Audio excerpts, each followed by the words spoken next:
ഗാസയിൽ ഹമാസിന്റെ തടവിൽ കൊല്ലപ്പെട്ട 2 ഇസ്രായേൽ ബന്ദികളുടെ മൃതദേഹം കൂടി ഹമാസ് റെഡ് ക്രോസ് വഴി ഇസ്രായേലിന് കൈമാറി.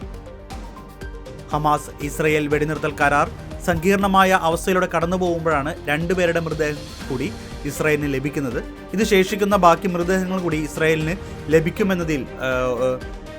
ലഭിക്കുമെന്നതിൽ പ്രത്യാശ വർദ്ധിച്ചിരിക്കുകയാണ്. എന്തായാലും ഇതുമായി ബന്ധപ്പെട്ടുള്ള പ്രധാന വാർത്താ അപ്ഡേറ്റുകൾ നമുക്കൊന്ന് നോക്കാം.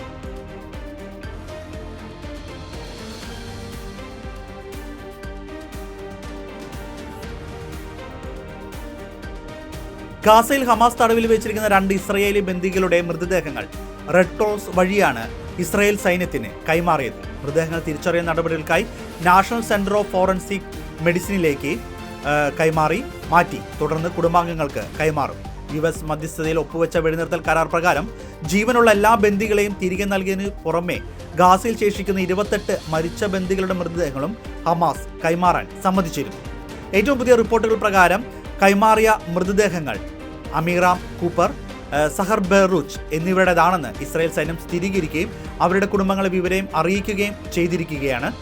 അമീറാം കൂപ്പർ 2024 ഫെബ്രുവരിയിൽ തടവിൽ വെച്ച് കൊല്ലപ്പെട്ടു എന്നാണ് IDFന്റെ അനുമാനം. സഹർ ബെറൂച്ച് 2023 ഡിസംബർ 8 തടവിൽ വെച്ച് കൊല്ലപ്പെട്ടെന്നാണ് IDF ഇപ്പോൾ പറയുന്നത്. നിലവിലെ കൈമാറ്റം ഉൾപ്പെടെ വെടിനിർത്തൽ കരാർ ആരംഭിച്ച ശേഷം ഹമാസ് ആകെ 17 മരിച്ച ബന്ദികളുടെ മൃതദേഹങ്ങളാണ് ഇസ്രായേലിന് തിരികെ നൽകിയത്.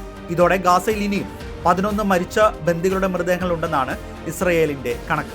മൃതദേഹങ്ങൾ തിരികെ നൽകുന്നത് വൈകുന്നതിനെ ചൊല്ലി ഇസ്രായേൽ ഹമാസിനെതിരെ ആരോപണം ഉന്നയിക്കുന്നുണ്ട്.